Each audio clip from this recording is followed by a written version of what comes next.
Station 6 na pulis. Pulis po ba yan? Ba't yung kakausapin? Sa may-ari? Papadrino. Papadrino. Sir. Dito na lang po, papuntahin nyo kung kailangan. Kung hindi naman, doon na lang sa opisina namin. Hindi ng flammable material, lalo na sa public places. Definitely, may safety standard na hinahanap dyan. Ngayon, definitely yan, hindi naman gas station, improvised gas station. Good morning mga kasama. At ito, meron ng mga binabaklas dito.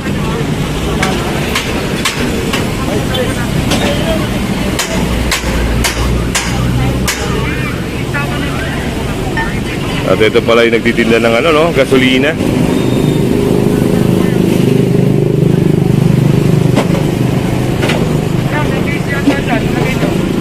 At isang napakadelikado. Hindi naman ito pwede patisitan kasi fire hazard ka rin eh.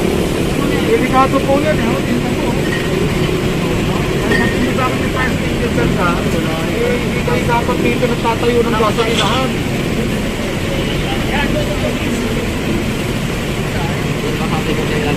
Sino po? Sino po? Station 6 na pulis. Pulis po ba yan? Ba't yung kakausapin? Sa may-ari? Papadrino. Papadrino. Ay, aaminin niya po ba?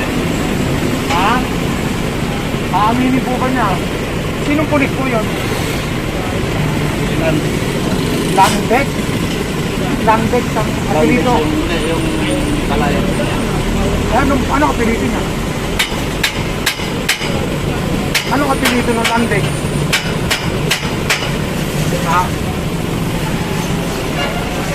Ano po? Kilala niyo ba talaga yan? Bakit tinatanggal nung yung kunin nyo natin. Yung sigarilyo, katabi ng gasolinahan. Yung kunin nyo natin.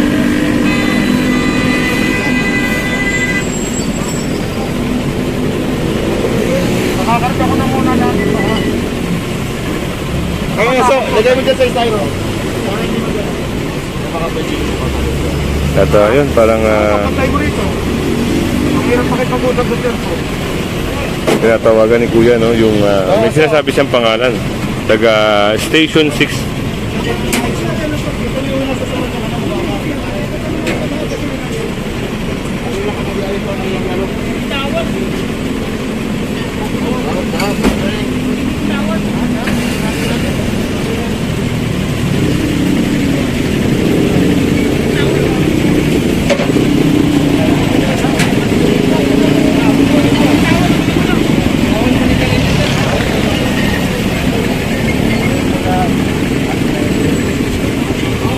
Dito kasi mga kasama, yun, titinda sila ng gasolina. At problema kasi doon, yung sidewalk na sakop na nila at yung pagtitinda nila ng gasolina ay parang illegal pa ata. Yun. Yun ang Ito sir, pwede niyo po kasapin sir. Sir. Sir. Dito na lang po, papuntahin nyo kung kailangan. Kung hindi naman, doon na lang sa opisina namin.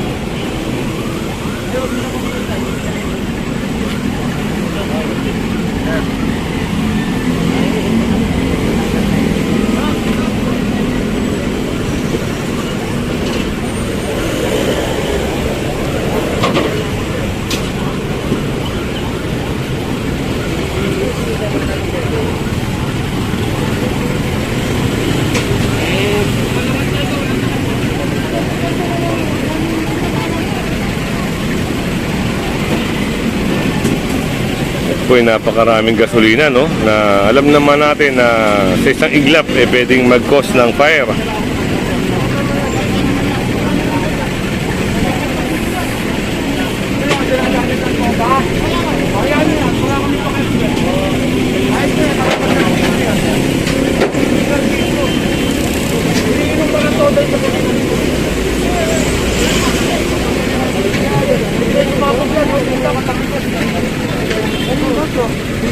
Dito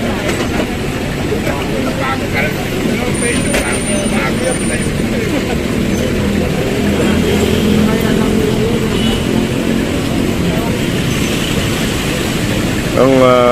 ang problema rito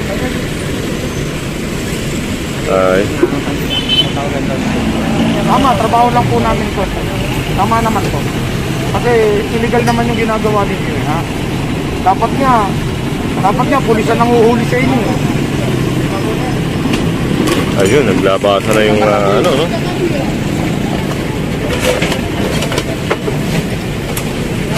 Mga ipis. Hindi ko alam kung paano ko kayo pagpipilitan. Hindi naman ordinary violation po. Pinaviolation na po yun, Republic House eh. Sa ganun pala sir, mga Violation po. Hindi ka pwede magtinda ng flammable material, lalo na sa public places. Definitely, may safety standard na hinahanap dyan. Ngayon, definitely yan, hindi naman gas station, improvised gas station. Bawal yan. It can cause danger to public. Pwede silang makamatay ng tao dyan. yun. Pwede sumabog yan anytime. Okay. Nakita niyo naman, high octane ang tinda niya. Yun, mga kasama na rin yung pahayag ni Sir. Susunod po natin yan, sir. Dahil, ma'am po, sir. Ito nga po, sir. Dahil itong mga tricycle po natin, sir, para hindi po makakapag-counter po sa may gasoline station.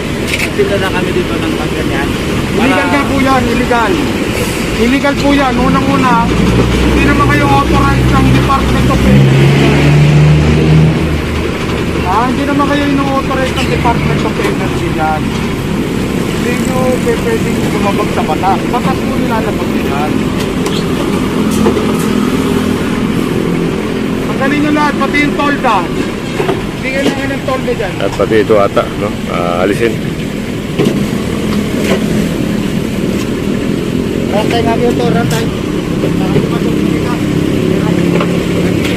Ay, makialam sa tinatanggal namin, ha? At yung pakialaman yung tinatanggal namin. Ito lang, nakatulog.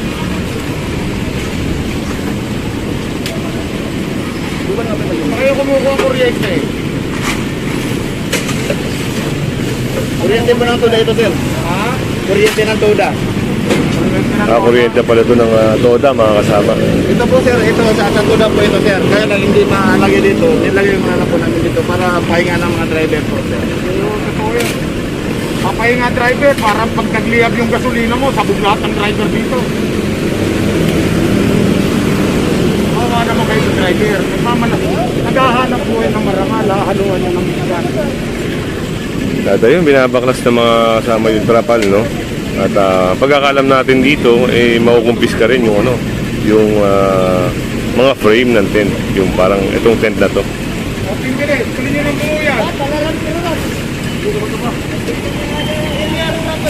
Ay, tinitiklop lang yan.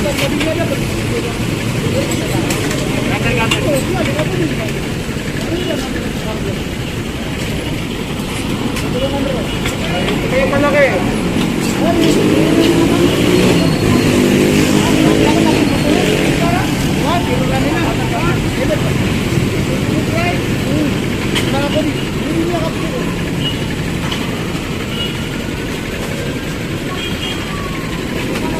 Hindi ba naiintindihan yung ginagawa? Ang lakot sa batas.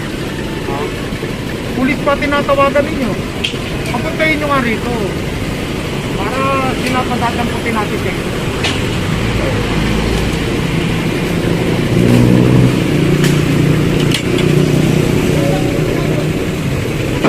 So yun, natanggal na yung tent na maliit. Hindi ko lang alam kung itong isang malaking frame na yan may sasakay din.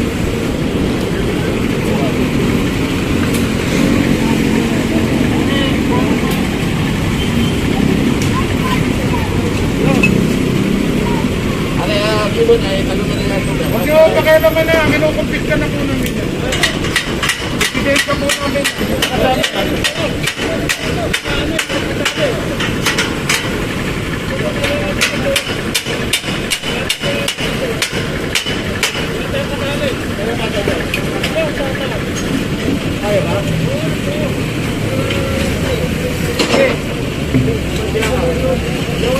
Basta ka na kumpis na.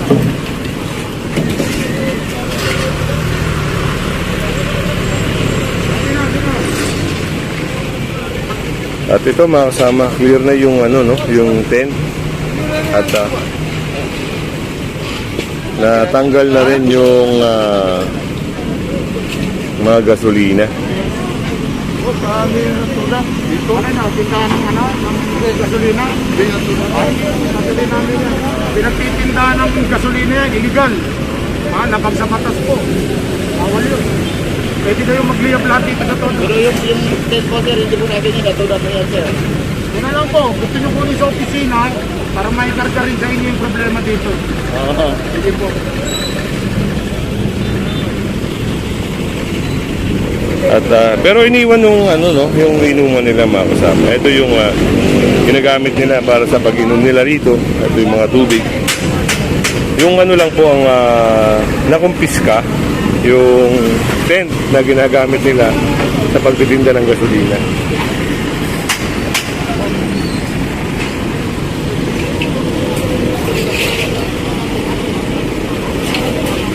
Ayun na, sasakay na nga itong tent.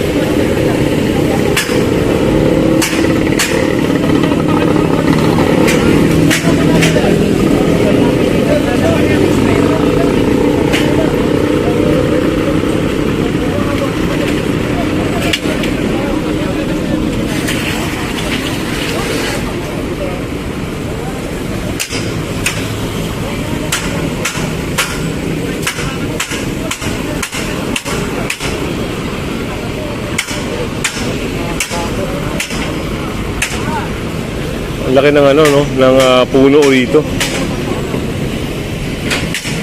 Puno ng akasya.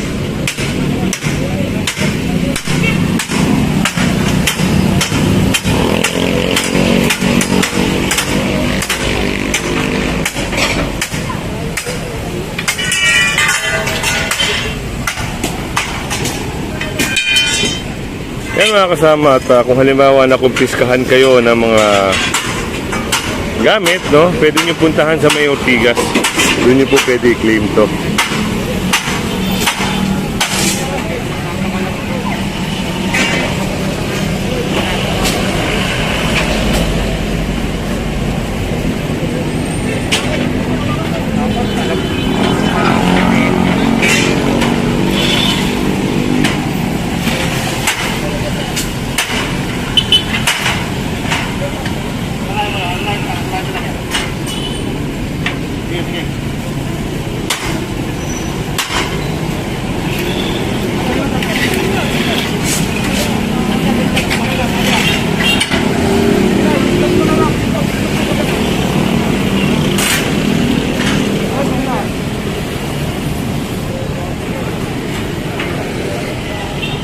So yun, at nagsasakay na rin, no? Natupi na rin yung iba.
Yan, kung hindi ka pa subscribe, yan, pa-subscribe na lang po si Kuya Goods. At syempre, pa-hit na rin ang bell para lagi kang update sa ating mga video. Yan, magandang umaga po at mabuhay kayong lahat.